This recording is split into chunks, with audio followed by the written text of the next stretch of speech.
Good morning. Today is 30th March 2017 and we are going to discuss the articles of The Hindu.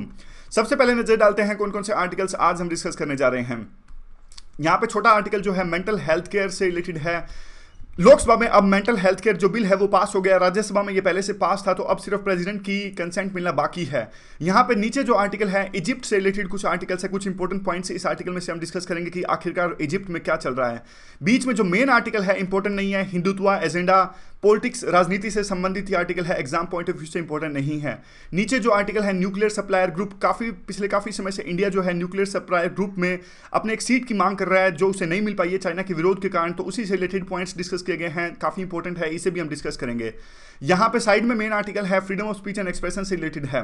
Sensor board काफी बार movies पर ban लगाता है, तो क्या वो बैन लगाना चाहिए संविधान के अनुसार, कितना वो उचित है, तो काफी इंपॉर्टेंट पॉइंट्स इस आर्टिकल में है, उसे भी हम डिस्कस करेंगे। यहाँ पर साइड में जो आर्टिकल है उबर और ओला के ड्राइवर्स ने पिछले कुछ दिन पहले स्ट्राइक की थी अपनी मांगों को लेकर, उनके वर्किंग आवर्स है वो काफ़ी ज़्यादा हैं, तो उसी से रिलेटेड ये आर्टिकल है, इसे भी हम डिस्कस करेंगे। यहाँ पे जो नीचे छोटे आर्टिकल हैं ये एयर रेज से रिलेटेड है। यहाँ पे ये जो आर्टिकल है एयर रेज, यानी रविंद्र गायकवाड़ ने एयर इंडिया के एक पर्सनल पर चप्पल मारी उसको, ताकि वो उनको बिजनेस सेक्शन में सीट नहीं दी गई थी। तो बिल्कुल डिटेल में जाके एयर रेज क्या होता है, ये सब मतलब क्या प्रावधान है, हमारी एयरलाइंस किस प्रकार से पनिश कर सकते हैं उन बंदों को जो एयर रेज पर उतरते हैं, तो ये नैरो माइंडेड आर्टिकल है, हमारे एग्जाम पॉइंट ऑफ व्यू से इंपॉर्टेंट नहीं है। जो ये आर्टिकल है साइड में, ये भी ट्रम्प से रिलेटेड है, बिल्कुल यूएस की जो है घरेलू राजनीति डिस्कस की गई है, ये भी इंपॉर्टेंट नहीं है। एक और आर्टिकल, बहुत इंपॉर्टेंट आर्टिकल्स, अफ्रीकन नेशनल्स पर एक प्रकार से यहाँ पे उनका अत्याचार हुआ यहाँ पे नोएडा के अंदर में और उनकी पिटाई की गई, तो उससे रिलेटेड इंपॉर्टेंट आर्टिकल दैनिक ट्रिब्यून में है, उसे हम डिस्कस करेंगे। स्टार्ट करते हैं सबसे पहले मेंटल हेल्थ केयर बिल से रिलेटेड। देखिए नया बिल अब लोकसभा में पास हो गया है मेंटल हेल्थ केयर से रिलेटेड। इससे पहले जो एक्ट था वो मेंटल हेल्थ एक्ट 1987 था, अब इसको रिपील कर दिया जाएगा और नया बिल फॉर्म में आ जाएगा। अब लोकसभा ने भी इसको पास कर दिया है, तो अब जो राइट्स दिए गए हैं मेंटल हेल्थ से जो लोग पीड़ित हैं, यानी जो रोगी हैं, जो मेंटल स्ट्रेस से गुजरते हैं, उनको एडवांस कंट्रीज की तर्ज पर अब राइट्स दिए गए हैं। अब ये कहते हैं कि देखिए अब नया बिल आ जाने के बाद में स्टेट की रिस्पॉन्सिबिलिटी बनती है कि वो सारा का सारा इंफ्रास्ट्रक्चर क्रिएट करे मेंटल हेल्थ से रिलेटेड चाइना की तर्ज पर, जैसे चाइना ने सारा का सारा इंफ्रास्ट्रक्चर खुद ही क्रिएट किया है। और उसके बाद में देखिए ये कहते हैं कि पॉपुलेशन के हिसाब से काफ़ी सारे चैलेंजेस हैं नए बिल को इम्प्लीमेंट करने में। कैसे चैलेंजेस हैं? देखिए सेक्रेटरिस्ट बिल्कुल ही कम है, 1 लाख जनता पर हमारे देश में सिर्फ 0.3 सेक्रेटरिस्ट हैं, और जबकि चाइना में इसकी संख्या अच्छी खासी 1.7 है, तो 5 गुना ज़्यादा सेक्रेटरिस्ट हैं चाइना के अंदर में और हमारे देश में सिर्फ 0.3 हैं। और काफ़ी सारी डेफिशिएंसीज हैं, ट्रेंड क्लिनिकल साइकोलॉजिस्ट या फिर सेक्रेटरिस्ट नहीं हैं। और उसके बाद में नेशनल मेंटल हेल्थ प्रोग्राम, ये प्रोग्राम गवर्नमेंट के द्वारा चलाया गया था, इसको भी प्रॉपर फंड्स नहीं दिए गए हैं हेल्थ बजट के अंदर में, ये भी कंसर्न्स हैं। उसके अलावा अगर सेंट्रल गवर्नमेंट की बात छोड़ दी जाए, स्टेट गवर्नमेंट्स की बात करें, तो देखिए स्टेट गवर्नमेंट्स ही फिलहाल इनकेपेबल हैं, उनको एम्पावर अभी तक नहीं किया गया है ताकि वो थोड़ा बहुत जितना भी एलोकेशन उनको देना है अपने mental health care services provide करने में, वो उतना मीगर एलोकेशंस भी नहीं कर पा रहे हैं, वो अपने कैपेबल अभी नहीं है mental health care services provide करने में। तो कुछ अच्छी चीज़ें इस बिल के अंदर में है, कुछ अच्छे पॉइंट्स इस बिल के अंदर में जो है उसे हम डिस्कस कर लेते हैं। सबसे पहले तो देखिए राइट बेस्ड अप्रोच इस एक्ट में अब अपनाई गई है। राइट बेस्ड अप्रोच मतलब जो लोग मेंटल डिजीज से ग्रस्त हैं उनको अभी राइट है कि वो हॉस्पिटल में जा सकते हैं और कह सकते हैं कि हमारा राइट हमें दीजिए और हमें मेंटल हेल्थ केयर प्रोवाइड कीजिए आप। और दूसरा इंपॉर्टेंट पॉइंट है, काफ़ी बार ऐसा होता है डिप्रेशन में या फिर स्ट्रेस में आकर जो मेंटल हेल्थ डिजीज से जो लोग ग्रस्त हैं वो सुसाइड का अटेम्प्ट करते हैं, लेकिन अब सुसाइड को डीक्रिमिनलाइज कर दिया गया है। यानी अब इस बिल में ऐसा प्रावधान है कि जो लोग सुसाइड करने की कोशिश करते हैं उनको क्योर सर्विसेज प्रोवाइड की जाएंगी, उनका इलाज किया जाएगा, बजाय इसके कि उन पर केस दर्ज करके उनको पुलिस स्टेशन में ले जाया जाएगा। तीसरा जो इंपॉर्टेंट पॉइंट्स हैं वो एडवांस डायरेक्टिव दे सकते हैं, यहाँ पे भी है, यानी जो लोग मेंटल डिजीज से ग्रस्त हैं वो डॉक्टर्स को कह सकते हैं कि हमें इस तरह का इलाज चाहिए और डॉक्टर्स को अपनी राय रख सकते हैं। और इसके बाद में इस्टाब्लिशमेंट, यानी प्रॉपर जो मेंटल हेल्थ केयर से रिलेटेड हैं इस्टाब्लिशमेंट्स होंगी, उनका रेगुलेशन होगा इस प्रॉपर फील्ड में। और बाद में कोई किसी भी तरह का डिस्क्रिमिनेशन मेंटल जो रोगों से पीड़ित जो लोग हैं उनके खिलाफ में नहीं किया जा सकता, इस प्रकार का प्रावधान भी इस बिल के अंदर में है। और उनका सिक्लूजन भी नहीं किया जा सकता, यानी उन लोगों को दूसरे लोगों से अलग करके नहीं रखा जा सकता, उनको सिक्लूजन नहीं किया जा सकता, इस तरह का प्रावधान भी इस बिल में है। तो ये सारे इंपॉर्टेंट पॉइंट्स हैं, आप इन्हें याद रखिएगा, जब भी आंसर लिखने की बारी आए तो ये पॉइंट्स जरूर लिखिएगा। अब कुछ सजेशंस देने की बारी आती है, आर्टिकल कुछ सजेशंस देता है, काफ़ी इंपॉर्टेंट ये सजेशंस हैं। सजेशंस में ये कहते हैं कि देखिए, सबसे पहले तो गवर्नमेंट को चाहिए कि वो जो भी मेंटल हेल्थ केयर से रिलेटेड सर्विसेज हैं वो नियर बाय एरिया में प्रोवाइड की जा सके। ऐसा नहीं कि जो मेंटल डिजीज से जो लोग ग्रस्त हैं उनको काफ़ी दूर दराज के इलाकों में जाना पड़े इस तरह की सर्विसेज लेने के लिए। तो स्टेट ये प्रावधान करे कि मोहल्ला क्लिनिक की तर्ज पर बिल्कुल जो मेंटल हेल्थ केयर सर्विसेज हैं वो बिल्कुल अफोर्डेबल हो और एक्सेसिबल भी हो, नियर बाय एरियाज में उन्हें प्रोवाइड की जा सके। दूसरा, जो जनरल प्रैक्टिशनर्स होते हैं, अब सोच के देखिए, अब साइकेट्रिस्ट की कमी तो बहुत ज़्यादा है। 1 लाख जनता के पीछे सिर्फ 0.3 साइकोलॉजिस्ट या साइकेट्रिस्ट हैं हमारे देश के अंदर में। तो इसलिए जो local first line of contact है, फर्स्ट लाइन ऑफ कांटेक्ट कौन सी होती है? अब देखिए, लोकल मोहल्ला में जो लोकल डॉक्टर्स होते हैं, जो जनरल प्रैक्टिशनर्स होते हैं, बिल्कुल जो सभी तरह का इलाज करते हैं, आमतौर पे देखिए वो कॉन्फिडेंट नहीं होते, उनको पता नहीं होता, वो डिटेक्ट नहीं कर सकते। जो सिर्फ नॉर्मल एमबीबीएस या फिर थोड़ा बहुत प्रैक्टिस करते हैं लोकल मोहल्ले में, वो डिटेक्ट नहीं कर सकते, वो डायग्नोज नहीं कर सकते, वो मेंटल इलनेस को मैनेज नहीं कर सकते। तो इसलिए स्टेट को चाहिए, गवर्नमेंट को चाहिए कि उन डॉक्टर्स में भी जो फर्स्ट लाइन ऑफ कांटेक्ट है मोहल्ले के अंदर में, वहां भी उन डॉक्टर्स को भी एक प्रकार से ट्रेन किया जा सके, ताकि वो थोड़े बहुत जो माइल्ड या सीवियर प्रॉब्लम्स हैं, थोड़ी बहुत प्रॉब्लम्स जैसे कि एंजाइटी डिसऑर्डर, डिप्रेशन, या फिर दूसरी अल्कोहल पीने से, या फिर दूसरी तरह की जो छोटी मोटी मेंटल प्रॉब्लम्स होती है, कम से कम उनको तो एड्रेस कर सकें। इस प्रकार की ट्रेनिंग दी जानी चाहिए जो local first line of contact doctors हैं उनको। उसके अलावा अगर ऐसी ट्रेनिंग उनको दी जाएगी तो वो एक्सट्रीम डिस्ट्रेस और स्ट्रेस की सिचुएशन पैदा होने से पहले ही उनका इलाज कर पाने में सक्षम हो पाएंगे। इसके अलावा जो ये मॉडल है सारा का सारा, ये फैमिली और कम्युनिटी सपोर्ट पर चलना चाहिए। यानी जितनी ज़्यादा फैमिली सपोर्ट होगी, मेंटल रोगों से जो लोग पीड़ित हैं उनको जितनी ज़्यादा कम्युनिटी सपोर्ट होगी, उनको उतना ही जल्दी इलाज किया जा सकेगा उनका। तो ये सारा आर्टिकल था, काफ़ी इंपॉर्टेंट इसमें पॉइंट्स थे, याद रखिएगा। अगला जो आर्टिकल है इजिप्ट से रिलेटेड है। यहाँ पे देखिए, ये इजिप्ट की पोजीशन है, ये यहाँ पे सिनाई पेनिनसुला है। ये कंट्रीज़ आप याद रखिएगा, जब भी मैप आए बिल्कुल देख लीजिएगा कौन कौन से कंट्रीज़ कहाँ पे आते हैं। प्रीलिम में ये मिडिल ईस्ट तो प्रीलिम के लिहाज से बहुत ही ज़्यादा इंपॉर्टेंट है।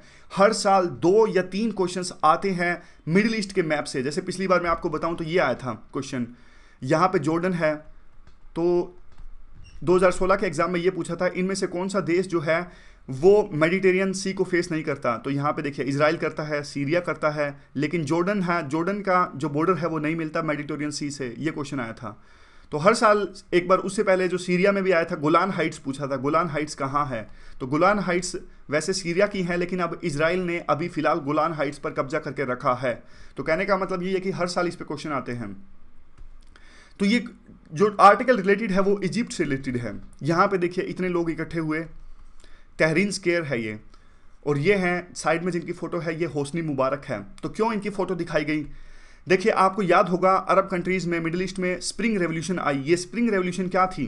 स्प्रिंग रेवोल्यूशन ये जो मिडिल ईस्ट में काफ़ी सालों से जिस देश में ऑटोक्रेट थे, यानी जैसे होस्नी मुबारक थे इजिप्ट के, 30 साल से वहाँ पे रूल कर रहे थे। तो ऐसे शासकों के खिलाफ में अरब में एक तरह की रेवोल्यूशन आई, उनके खिलाफ में प्रोटेस्ट हुए ताकि डेमोक्रेसी आए मिडिल ईस्ट में। इस तरह के प्रोटेस्ट हुए थे। तो इस तरह की स्प्रिंग रेवोल्यूशन यानी इस तरह का प्रोटेस्ट इजिप्ट में भी हुआ होस्नी मुबारक के खिलाफ में। यहाँ पे देखिए, ये हैं होस्नी मुबारक, 30 साल से ये इजिप्ट में राज कर रहे थे। इनके खिलाफ 2011 में तहरीर स्क्वायर, यहाँ पे देखिए पूरी भीड़ इकट्ठी हुई।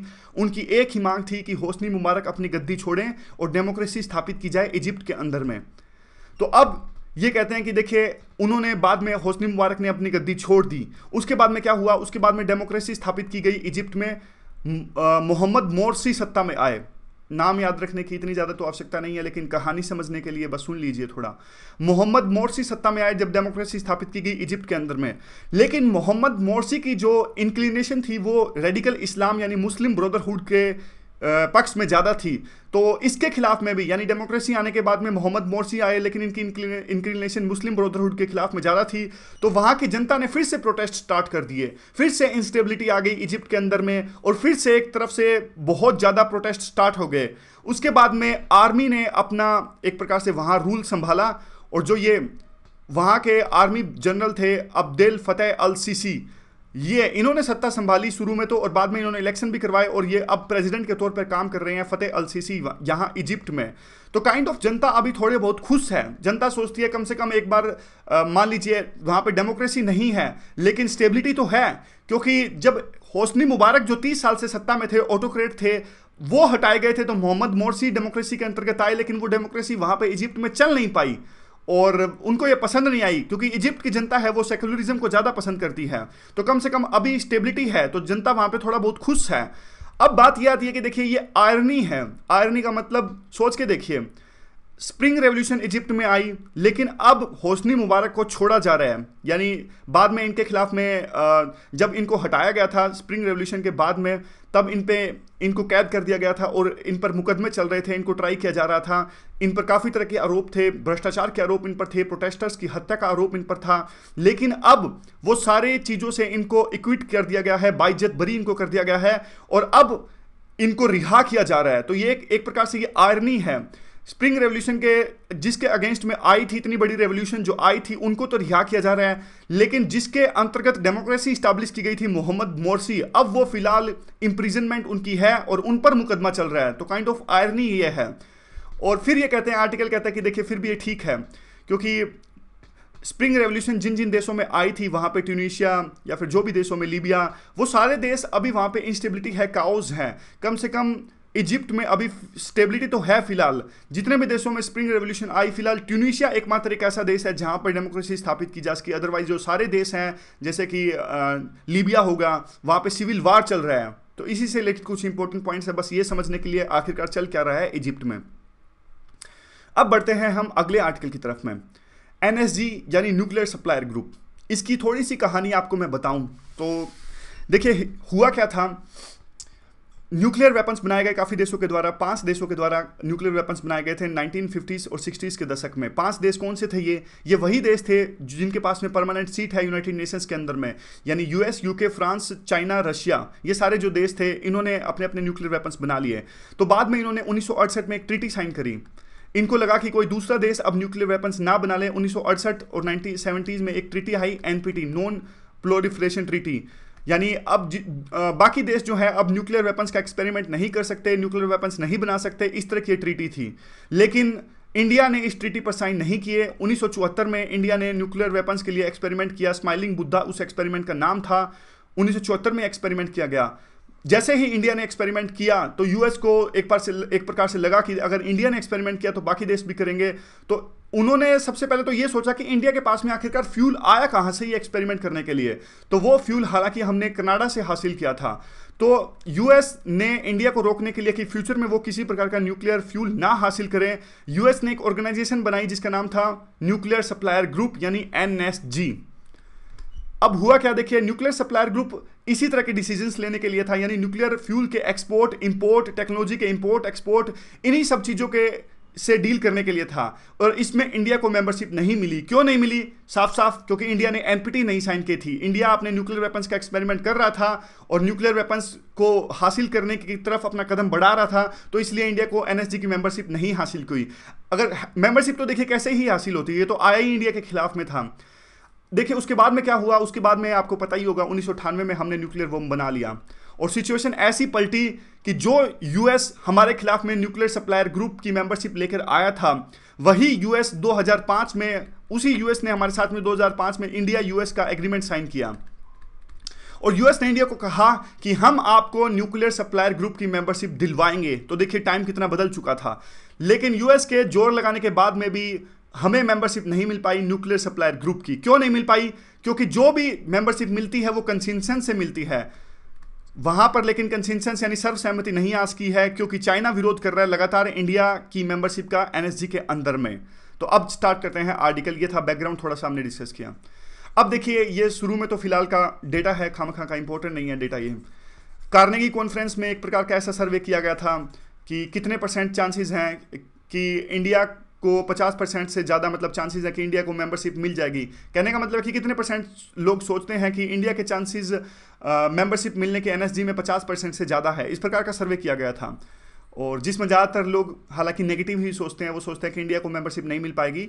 और एक जो UN के फॉर्मर हाई रिप्रेजेंटेटिव्स हैं जिनका नाम है एंजिला केन, ये डिसआर्मामेंट अफेयर्स में UN के हाई रिप्रेजेंटेटिव हैं, ये कहते हैं कि इंडिया को मेंबरशिप मिल जाएगी, लेकिन ये इंडिया को मेंबरशिप देने के खिलाफ हैं। इंडिया ने देखिए बहुत सी एनर्जी इन्वेस्ट करी है NSG की मेंबरशिप हासिल करने में। 2016 में सियोल में समिट हुआ था साउथ कोरिया में, इंडिया ने बहुत जोर लगाया यहाँ पे मेंबरशिप हासिल करने में, लेकिन बाद में चाइना के विरोध के कारण और चाइना के साथ साथ बाकी कंट्रीज जैसे कि मैक्सिको, ब्राजील, नॉर्वे, आयरलैंड, इन्होंने भी विरोध किया इंडिया की मेंबरशिप का। हालांकि चाइना का जो विरोध था वो अलग तरह से था, इन देशों का विरोध अलग तरीका से था। ये जो देश हैं मैक्सिको, ब्राजील, नॉर्वे, आयरलैंड, ये तो एक प्रॉपर प्रोसीजर की मांग करते हैं, लेकिन चाइना तो पुरजोर विरोध करता है इंडिया की मेंबरशिप का। तो इंडिया ने भी साफ साफ आरोप जड़ दिया चाइना पे और कहा चाइना को, देखिए कंसेंसस -1, यानी एक कंट्री जो है, सारे कंसेंसस है एनएसजी के अंदर में इंडिया को मेंबरशिप देने के बारे में, लेकिन सिर्फ -1, सिर्फ चाइना नहीं चाहता कि इंडिया को मेंबरशिप दी जाए, इस प्रकार की बात इंडिया ने कही। हालांकि देखिए इटली भी पक्ष में नहीं था इंडिया को मेंबरशिप दी जाए, उसके लिए अलग से इश्यूज थे। 2 मेरीन्स का इशू आपको याद होगा चल रहा है, 2 मेरीन्स थे इटली के और उन्होंने भारतीय टेरिटरी पर आकर इंडिया के 2 मछुआरों को गोली मार दी थी। अब उन 2 इटली के मरीन्स का इंडिया में ट्रायल चल रहा था, हालांकि अब तो वो चले गए हैं इटली के अंदर में, तो इसकी वजह से इंडिया और इटली के बीच में रिलेशंस काफ़ी ख़राब हो गए थे। अब परमानेंट कोर्ट ऑफ आर्बिट्रेशन इस बात पर डिसाइड कर रही है कि क्या इन मरीन्स का ट्रायल चल सकता है इंडिया के अंदर में, तो इस वजह से इटली भी हमारी मेंबरशिप के खिलाफ में था। बाद में अब एक कमेटी का गठन किया गया है जो कि बैकडोर कंसल्टेशंस करेगा ताकि इस एलीट क्लब की एक प्रकार से एक्सपेंशन हो सके। कई सारे फॉर्मुलेशंस हैं, टेबल पे हैं, ताकि जो इसकी मेंबरशिप है बढ़ाई जा सके। अब देखना बाकी है कि क्या होता है। अब इंडिया, यूएस, चाइना किस प्रकार से खेल रहे हैं इस एनएसजी के मुद्दे पर। देखिए इंडिया और चाइनीज इंटरलोक्यूटर्स ने काफ़ी तरह की नेगोशिएशंस रखी ताकि इस मुद्दे को सुलझाया जा सके। शुरू में 2008 में तो चाइना का जो ओपोजिशन था बिल्कुल चुपचाप था, अब तो लेकिन चाइना खुले में आ गया, बिल्कुल ओपन में आ गया ताकि इंडिया को मेंबरशिप ना दी जाए। वो हर जहां भी इंडिया को मेंबरशिप देने की बारी आती है तो चाइना पाकिस्तान को आगे कर देता है और कहता है कि पाकिस्तान भी डिजर्विंग कैंडिडेट है इंडिया की तरह ही। लेकिन इस बार एनएसजी के मुद्दे पर तो यह कहा जा रहा है कि अगर पाकिस्तान को मेंबरशिप दे दी जाए एनएसजी की, तो भी चाइना तैयार नहीं होगा कि इंडिया को मेंबरशिप दी जाए। क्यों? क्योंकि चाइना को साफ साफ ऐसा लगता है कि अगर इंडिया को एनएसजी की मेंबरशिप मिल गई तो इंडिया साफ साफ P5 कंट्रीज के बराबर आ जाएगा, जो कि चाइना कतई नहीं चाहता। चाइना अब फिलहाल पूरे के पूरे जो रेसिस्टेंस है इंडिया की मेंबरशिप के खिलाफ में, चाइना बिल्कुल सेंटर पे है। यानी जो बाकी कंट्रीज हैं वो तो मान जाएंगे, जैसे मैक्सिको, आयरलैंड, ये सारे कंट्रीज फिर भी मान जाएंगे अगर चाइना मान जाता है तो इसलिए चाइना को जो रेसिस्टेंस है उसको कम करना बहुत ज़्यादा आवश्यक है अगर इंडिया को सीट लेनी है तो इसलिए इंडिया को नए तरीके खोजने होंगे ताकि चाइना को समझाया जा सके। अभी तो फिलहाल जो यूएस है, यूएस का एडमिनिस्ट्रेशन, वो यूएस जो कि अभी फिलहाल इंडिया की एनएसजी के अंदर मेंबरशिप का पुरजोर समर्थन कर रहा है, वो यूएस ट्रंप के चुने जाने के बाद में, ट्रंप के ऑफिस ज्वाइन करने के बाद में फिलहाल बिजी है डोमेस्टिक एजेंडाज में, या फिर वो दूसरे मुद्दों पर उसका ध्यान ज़्यादा है, जैसे कि नॉर्थ कोरिया, ईरान या फिर इस्लामिक स्टेट। यानी वो अब इंडिया को मेंबरशिप दिलाने के पक्ष में, अभी वो समर्थन तो उनका है लेकिन वो जोर नहीं लगाएगा यूएस, इसलिए इंडिया को अलग ढंग से अपनी रणनीति बनानी होगी। अब बात आती है वे फॉरवर्ड में देखिए अगला जो जून में सेशन है वो होने जा रहा है बीजन में। आप बताइए बीजन कहाँ है, ये कौन से देश में है ये बीजन, जहां न्यूक्लियर सप्लायर ग्रुप का जून में सेशन होने जा रहा है। बहुत सारे टेक्निकल प्रिपरेशन इसकी की जा चुकी है, लेकिन इसकी संभावना कम ही है। जब तक कि पॉलिटिकल विल नहीं होगी तब तक कि इंडिया को मेंबरशिप नहीं मिलेगी एनएसजी के अंदर में। चाइना सपोर्ट करता है पाक का सिर्फ इंडिया को बाहर रखने के लिए। यूएस इंडिया को कहता है कि आप पेशेंस रखिए, धैर्य रखिए, आपके पास में वो सारे फायदे तो आपको अभी फिलहाल अवेलेबल हैं ही जो आपको मिलेंगे एनएसजी ज्वाइन करने के बाद में। यानी यूएस का कहने का मतलब है फ्यूल तो आपको मिल ही रहा है अभी, क्योंकि यूएस ने ऑलरेडी इंडिया को एग्जम्पशंस दिलवा दी है, एनएसजी से वेवियर दिलवा दी है। तो हमें एक प्रकार से, लेकिन इंडिया किस लिए चाहता है? अब क्वेश्चन इसलिए उठता है कि इंडिया आखिरकार एनएसजी की मेंबरशिप चाहता क्यों है? देखिए इंडिया एनएसजी की मेंबरशिप इसलिए चाहता है क्योंकि एक तो इंडिया की प्रेस्टीज बढ़ जाएगी। इंडिया अपने जो फिलहाल इंडिया की न्यूक्लियर टेक्नोलॉजी है इंडिया एक्सपोर्ट कर सकेगा, फ्यूल इंपोर्ट कर सकेगा और काफ़ी सारी ऐसी चीज़ें, यानी कॉमर्स, न्यूक्लियर जो कॉमर्स है उससे रिलेटेड डिसीजंस को इंडिया इन्फ्लुएंस कर सकेगा। इसलिए इंडिया मेंबरशिप चाहता है एनएसजी की। अब चलते हैं हम अगले आर्टिकल की तरफ में। शुरू में इंडिया की फिल्म इंडस्ट्री के बारे में थोड़ी इन्फॉर्मेशन दी गई है, ऐसे ही कहीं यूज कर्स को ज़्यादा इंपॉर्टेंट नहीं है। वैसे 1600 से 2000 फिल्में हर साल बनती हैं, 2.1 बिलियन का टर्नओवर है इंडिया फिल्म इंडस्ट्री का। नेशंस में काफ़ी बड़ा रोल है, नेशनल कैरेक्टर्स को डिफाइन करता है, सोसाइटी को मिरर है जो फिल्में जो बनती हैं। अब आते हैं काम की बात। लार्जेस्ट डेमोक्रेसी है, लॉन्गेस्ट कॉन्स्टिट्यूशन है, संविधान हमारा है, सबसे लंबा है, सबसे बड़ी हमारा प्रजातंत्र है। फिर भी मूवीज़ जो है कई बार पब्लिक एक प्रकार से प्रोटेस्ट का शिकार हो जाती हैं, पब्लिक आयर का शिकार जो हो जाती हैं, सेंसरशिप जो है मूवीज़ पर चलती हैं।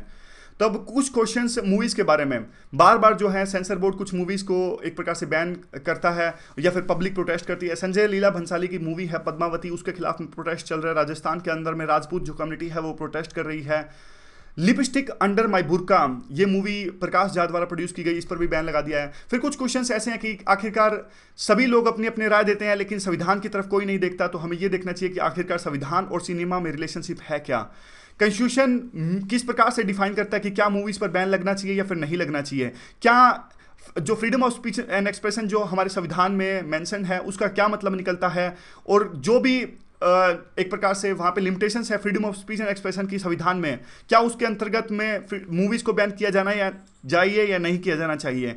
और दूसरा सबसे बड़ी बात, सुप्रीम कोर्ट जो कि फाइनल इंटरप्रेटर है कॉन्स्टिट्यूशन का, वो क्या कहते हैं इस बैन के बारे में। अब देखिए पता क्या हुआ था, एक ना 2014 में क्वेश्चन आया था, फाइनल इंटरप्रेटर ऑफ कॉन्स्टिट्यूशन कौन है, 2014 का एक क्वेश्चन है प्री का, तो ना इस पर काफ़ी बवाल उठा था।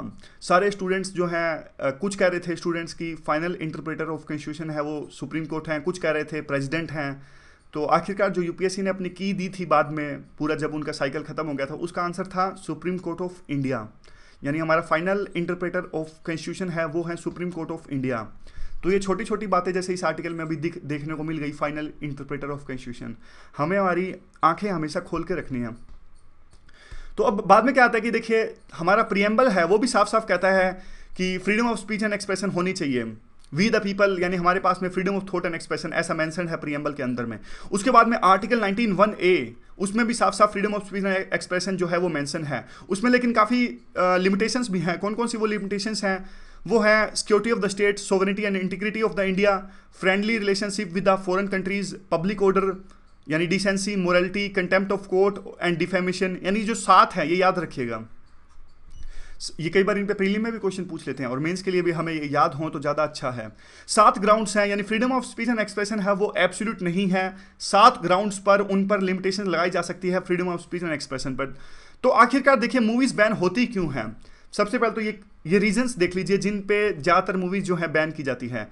पहला रीजन है कंट्रीज को बैड लाइट में दिखाया जाता है, दूसरा हमारे लीडर्स को अनफेवरेबल मैनर्स में दिखाया जाता है, तीसरा कम्युनल जो वायलेंस है उसको डिपिक्ट किया जाता है, चौथा अगर कोई मूवी रिलीजियस सेंटिमेंट्स को हर्ट करती है, पांचवा अगर मूवी किस प्रकार की अश्लीलता का प्रदर्शन करती है, छठा टैबू सब्जेक्ट्स जैसे कि लेस्बियन, गे, इस तरह की मूवीज़ जो होती हैं वो भी बैन हो जाती हैं। तो ये 6 रीजन्स हैं जिसके बेस पे मूवीज़ आमतौर पर बैन होती हैं। अब एक एक दो एग्जाम्पल के साथ इन 6 रीजन्स को हम दोबारा से डिस्कस कर लेते हैं।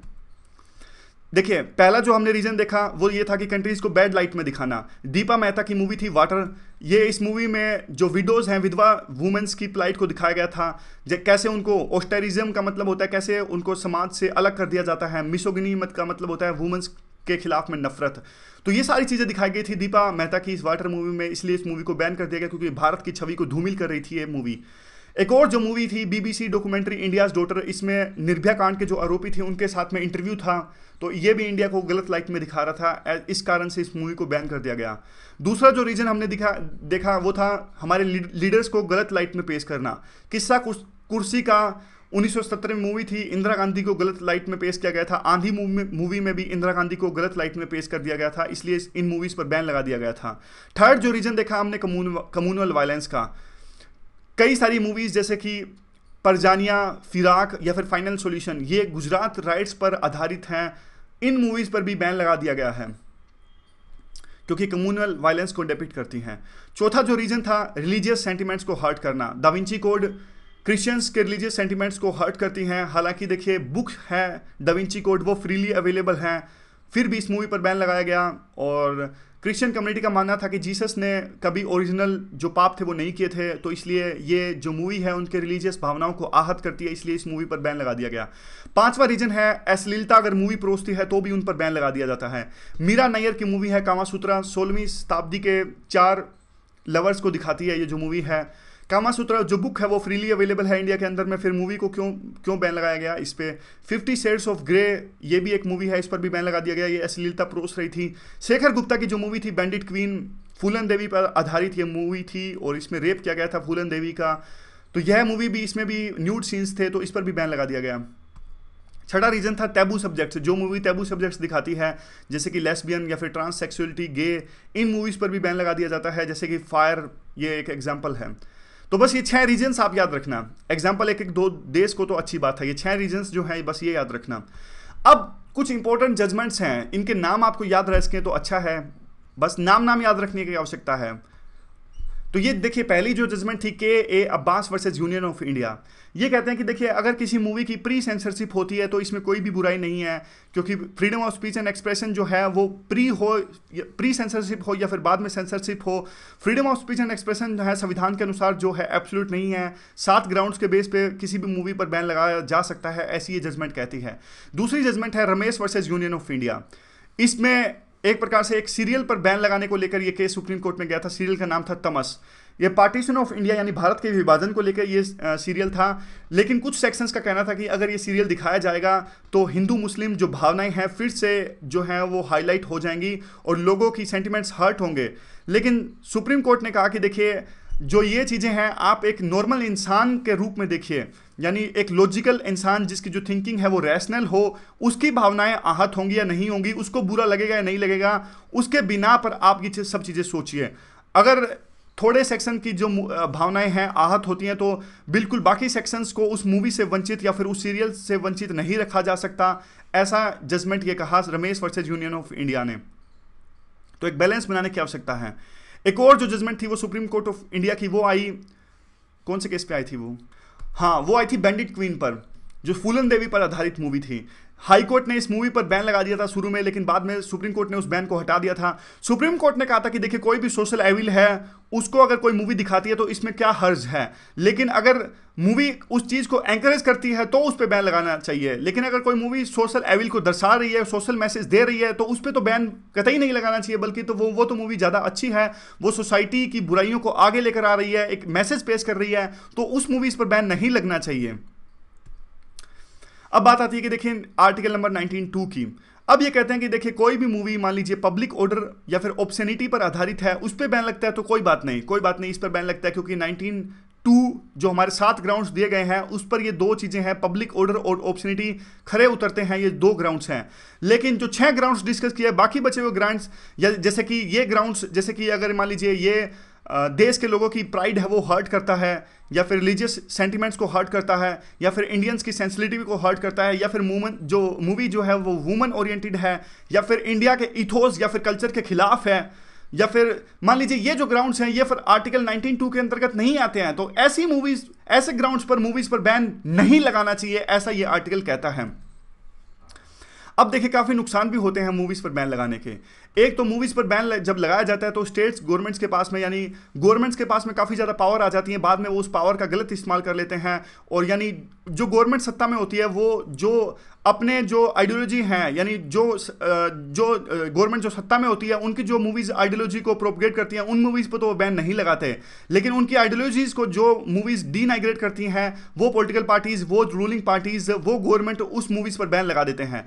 दूसरा नुकसान ये होता है कि बाकी लोग, यानी एक छोटा सा फ्रिंज ग्रुप्स हैं, वो मान लीजिए किसी मूवी का विरोध करते हैं, लेकिन जो बाकी ग्रुप्स हैं जो जनता देखना चाहती है वो उस मूवी से वंचित रह जाती है, वो एक इंपॉर्टेंट लिटरेचर या फिर इंपॉर्टेंट नॉलेज से वंचित रह जाती है, ऐसा ही आर्टिकल कहता है। थर्ड पॉइंट ये है कि मान लीजिए आजकल इंफॉर्मेशन टेक्नोलॉजी का टाइम है, तो मूवी मान लीजिए ना भी रिलीज हो तो भी लोग डाउनलोड करके देख लेते हैं, तो इससे तो नुकसान ही होता है। तो फायदा क्या इस चीज़ का, मान लीजिए लोग डाउनलोड करके देख ही लेंगे तो फिर आप उस पर बैन क्यों लगा रहे हो। तो वे फॉरवर्ड क्या है, वे फॉरवर्ड में बेंजामिन फ्रैंकलिन जो एक महान स्टेटमेंट्स और यूएस के फाउंडिंग फादर्स थे, वो कहते हैं कि देखिए आप अगर अपनी लिबर्टी को खतरे में डाल रहे हो थोड़ी बहुत सेफ्टी के लिए, तो वो लोग ना तो सेफ्टी डिजर्व करते हैं ना ही लिबर्टी डिजर्व करते हैं। महात्मा गांधी जी ने एक बात कही थी, उन्होंने कहा था कि मैं अपने घरों को दीवार नहीं लगाऊंगा, अपने घरों की खिड़कियां बंद नहीं करूंगा, मैं अलाउ करूंगा कि ताकि सभी तरह के लैंड्स के कल्चर मेरे घर में आ सकें और सभी तरह की विंड्स जो हैं वो मेरे घर में ब्लो कर सकें। इस तरह की बात महात्मा गांधी जी ने कही थी। उसके बाद में बात आती है कि देखिए जो winds of imagination and thoughts या फिर कलर्स एंड क्रिएटिविटी हैं वो पूरे देश में बहने चाहिए और किसी प्रकार की रोक इन पर नहीं लगनी चाहिए। ये आर्टिकल था, अच्छा आर्टिकल है, ऐसे में भी इसका इस्तेमाल कर लेते हैं। अगला जो आर्टिकल है उबर और ओला ड्राइवर से रिलेटेड है। स्ट्राइक्स हुई पिछले दिनों उबर और ओला ड्राइव्स पर। इन्होंने कहा कि देखिए हमारे वर्किंग आवर्स हैं काफ़ी बढ़ गए हैं, हमारी सैलरी काफ़ी कम हो गई है, तो इससे रिलेटेड इन्होंने स्ट्राइक्स की ताकि जो गवर्नमेंट है वो उबर और ओला ड्राइवर्स के वर्किंग आवर्स को रेगुलेट करें। और काफ़ी एडवर्स इंप्लीकेशन होती है। देखिए हम लोग तो सोचते नहीं इस बारे में, हम लोग तो ये सोचते हैं कि उबर और ओला से कितना फ़ायदा हमें हो गया है, काफ़ी सस्ते दामों पर आज के टाइम में कैब अवेलेबल है, लेकिन हम ये नहीं सोचते कि ड्राइवर्स जो हैं वो कितने ज़्यादा डिस्ट्रेस से गुजरते हैं। ये आर्टिकल उसी के बारे में है। ये कहते हैं कि शुरू शुरू में तो देखिए जब उबर और ओला आई थी अच्छा खासा पैसा मिल रहा था ड्राइवर्स को, तो एक प्रकार से बाढ़ सी आ गई थी, फ्लड आ गई थी ड्राइवर्स की टीयर 2 और खास करके टीयर 2 सिटीज़ में। लेकिन अब जो है ओवर सप्लाई हो चुकी है, अब ड्राइवर्स ज़्यादा हो चुके हैं लेकिन उतना काम नहीं रहा। तो इसलिए जो पैकेज दिए जाते हैं इन कंपनीज़ के द्वारा वो डेली के डेली चेंज होते हैं, टारगेट्स भी इनके डेली के डेली चेंज होते हैं। इनके जो इंसेंटिव्स थे या फिर अर्निंग्स थी वो काफ़ी कम हो गई है, लेकिन वर्किंग आवर्स हैं वो लगातार बढ़ते जा रहे हैं। इसलिए ड्राइवर्स को काफ़ी तरह के एक प्रकार से मुश्किलात का सामना करना पड़ता है। कार है वो फाइनेंस पे कार लेते हैं और बाद में उनकी ईएमआई कार की भरनी पड़ती है, फ्यूल का खर्चा, व्हीकल की मेंटेनेंस, परमिट फीस, और जो ये प्लेटफॉर्म होते हैं ओला या उबेर, इनका जो कमीशंस होता है वो, तो ये सब इनको देना पड़ता है। तो काफ़ी कम जो अर्निंग वो हो पाती है इन ड्राइवर्स की। हफ्ते में 7 दिन इनको काम करना पड़ता है, इसलिए इनकी खुद की जो हेल्थ है वो भी खतरे में पड़ जाती है। 2 लाख जो है रोड फैटलिटीज़ हर साल हमारे देश के अंदर में होती हैं। तो अगर मान लीजिए 7 दिन ये ड्राइवर काम करेंगे तो इस तरह के एक्सीडेंट्स तो और भी ज़्यादा होंगे। ट्रैफिक रूल्स को ये फ्लाउट करते हैं कई बार ये देखिए एक साथ कितना काम कर रहे होते हैं। एक तरफ तो इनके दिमाग में ये चल रहा होता है कि अगली बुकिंग कहाँ है, इंस्ट्रक्शंस यानी ऐप की जो इंस्ट्रक्शंस है उसको फॉलो करना, जो उनके कस्टमर्स हैं उनके साथ में कोऑर्डिनेट करना, तो एक साथ काफ़ी चीज़ों के बीच में ये जगल कर रहे होते हैं। तो इसी बीच इनका ध्यान रोड पे थोड़ा कम हो जाता है, तो काफ़ी एक्सीडेंट्स के खतरे हैं वो काफ़ी बढ़ जाते हैं। अब बात आती है कि देखिए रेस्ट भी नहीं करते तो कंसंट्रेशन में भी कमी आ जाती है। तो ड्राइवर्स स्टिमुलेट्स यानी ड्रग्स लेने लगते हैं, दवाइयाँ लेने पड़ते हैं कंसंट्रेशन बढ़ाने के लिए, बाद में ये एडिक्ट हो जाते हैं। मनीला यानी फिलीपींस में जो है उनकी एक स्टडी आई थी कि वहाँ पे ड्राइवर्स हैं काफ़ी संख्या में ड्रग्स लेते हैं जिसका नाम है मेथाम्फेटामाइन, क्या पता नहीं क्या नाम है ये। हिंदी बोलते बोलते इंग्लिश के वर्ड्स तो बहुत मुश्किल हो जाते हैं कई बार बोलने, और खासकर ये दवाइयों के जो नाम है वो, और मेरे से तो वैसे भी नहीं बोले जाते। आगे क्या देखिए, जो मिनिमम अमाउंट है डेली वेजेस का वो भी कमाने में अब इनको दिखते आ रही हैं। तो अब सजेशंस क्या हैं? सजेशंस ये हैं कि देखिए गवर्नमेंट को वर्किंग आवर्स जो हैं उन पर कैप लगाई जानी चाहिए, और जो बाद में प्रोफेशन है, ये प्रोफेशन है बहुत ज़्यादा हाई कंसंट्रेशन मांगता है। जैसे दूसरे प्रोफेशंस में रोक लगाई गई है, वर्किंग आवर्स पर कैप लगाई गई है, जैसे कि पायलट्स, तो इन पर भी है। जैसे कि जो रेजिडेंट फिजिशियंस ट्रेनीज होते हैं हेल्थ केयर के अंदर में, इनके वर्किंग आवर्स पर कैप है क्योंकि इनका काम जो है काफ़ी क्रिटिकल है। इसलिए अब ये जो उबर और ओला के जो ड्राइवर्स हैं यहाँ पे भी कैप लगानी जानी चाहिए working hours per. Way forward क्या है? वे फॉरवर्ड है कि देखिए हमारे जो कस्टमर्स तो ये सोचते हैं कि हमें सस्ती से सस्ती कैब मिल जाए, लेकिन हम एक प्रकार से इस क्राइम में भागीदारी बन रहे हैं कि जिस प्रकार से वर्किंग आवर्स हैं वो बढ़ते जा रहे हैं और जाने चाहे अनचाहे वो एक्सीडेंट कर बैठते हैं। तो इसलिए जो कस्टमर्स हैं, जो पैसेंजर्स हैं, उनकी सुरक्षा के लिए और ड्राइवर्स की सुरक्षा के लिए हमें भी चाहिए कि हमें जो ड्राइवर्स की जो मांगे हैं उन्हें उनका सपोर्ट करना चाहिए। तो ये आर्टिकल पूरा यही था कि ताकि ड्राइवर्स की जो वर्किंग आवर्स हैं उन पर कैप लगाया जा सके। अगला जो आर्टिकल है वो आर्टिकल है अफ्रीकन नेशनल्स और नाइजीरिया स्टूडेंट्स थे नोएडा पर, इन पर हमला हुआ, इनकी पिटाई की गई नोएडा के अंदर में। तो बहुत ज़्यादा गलत हुआ ये नोएडा के अंदर में, क्योंकि देखिए सॉरी एक सेकंड पानी पी लेता। देखिए बात यह है कि मुझे एक बात नहीं समझ में आती, जब ऑस्ट्रेलिया या यूएस में किसी इंडियन पर अटैक होता है तो हमारा पूरा देश एकजुट हो जाता है, मीडिया में इसकी खबरें आती हैं और कहते हैं कि रेशियल अटैक ये यूएस में, ऑस्ट्रेलिया में इंडियंस के खिलाफ में। लेकिन अफ्रीकन्स पर अटैक क्यों होता है? वही भारतीय चुप क्यों हो जाते हैं जब अफ्रीकन्स पर अटैक होता है हमारे देश के अंदर में? अभी वाकया देखने को आया, नाइजीरिया से रिलेटेड 2 स्टूडेंट्स थे, इन पर अटैक हुआ नोएडा के अंदर में, और भीड़ थी, उन्होंने अफ्रीकन स्टूडेंट्स को पीटा। किस बात को लेके पीटा? क्योंकि देखिए बात यह है कि काफ़ी बार नाइजीरियंस का नाम सामने आता है ड्रग ट्रैफिकिंग में, और नोएडा के उस इलाके में एक स्टूडेंट की मौत हो गई थी, उन्होंने ड्रग का ओवरडोज ले लिया था। तो बाद में 2 अफ्रीकन्स एक मॉल में शॉपिंग करने गए, तो वहाँ के लोगों ने, जो 2 लोग शॉपिंग करने गए थे वो लोग बिल्कुल अफ्रीका के निर्दोष थे, लेकिन वहाँ लोकल एरिया के लोगों ने उन अफ्रीकन्स को पीट डाला। उन्होंने सोचा कि ये लोग जो हैं वो ड्रग्स ट्रैफिकिंग से रिलेटेड हैं।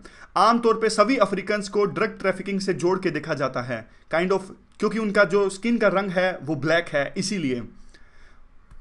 तो ये देखिए इस केस पर तो हमारे जो एक्सटर्नल अफेयर मिनिस्टर हैं सुषमा स्वराज, उन्होंने प्रॉम्प्ट एक्शन लिया और ट्वीट किया। उन्होंने यूपी के चीफ मिनिस्टर योगी आदित्यनाथ से बात करी और योगी आदित्यनाथ ने भी कहा कि इस इंसिडेंट की प्रॉपर पुलिस इन्वेस्टिगेशन होगी, जांच की जाएगी।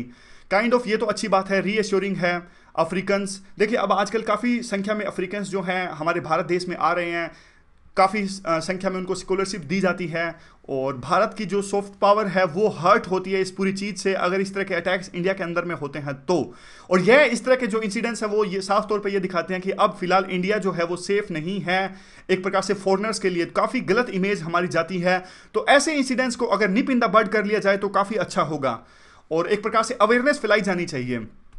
देखिए, बात यह कि हमारा जो देश है अभी भी कॉस्मोपॉलिटन नहीं है, सार्वभौमिक। कॉस्मोपॉलिटन मतलब अभी भी लोगों को ज्ञान नहीं है सभी तरह के कल्चर्स का। आप अफ्रीकन्स की बात छोड़िए, इवन जो दिल्ली में नॉर्थ ईस्ट के लोगों में, बेंगलोर में नॉर्थ ईस्ट के लोगों के खिलाफ में भी काफ़ी बार रेशियलिज्म देखने को मिलता है, जो कि बिल्कुल भी इंडिया की इमेज के लिए अच्छा नहीं है। इसलिए करिकुलम में, पाठ्यक्रम में सभी कल्चर्स को शामिल किया जाना, थोड़ा थोड़ा उन कल्चर्स के बारे में जानकारी दिए जाना, हमारे टोलरेशन, एक प्रकार से आप कह सकते हो सहिष्णुता प्रोवाइड करना, इनकलकेट करना इंडियंस के अंदर में, ये बहुत ज़रूरी है। अदरवाइज हमारी इंडिया की इमेज जो है ऐसे ही हर्ट होती रहेगी। तो आज के डिस्कशन में बस इतना ही। Thank you very much for discussion.